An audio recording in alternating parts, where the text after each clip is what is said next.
Do you know about the technology that can get you help even when your phone doesn't have a signal? I'm the CyberGuy, and today I want to tell you about a personal locator beacon, also known as a PLB. They are ideal for hikers or anyone who might be going out of cell phone range at any point and wants to carry something for a backup emergency plan.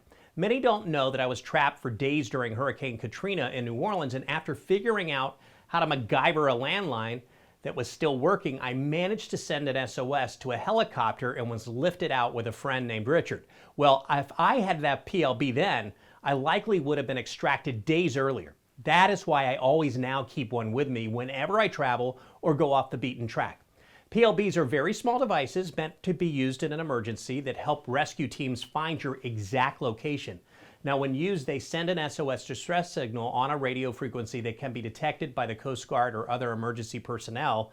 PLBs can be life-saving devices, and when used properly according to your country's laws, which usually means registering it, in the case here in the US, your PLB device must be certified also by the FCC.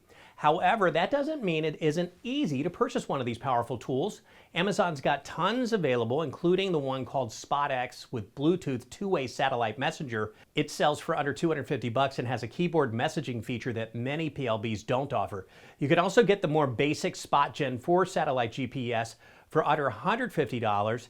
That's the one that I actually keep with me all the time.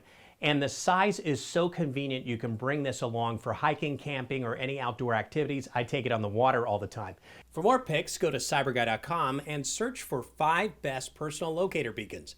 And while you're there, sign up for my free newsletter.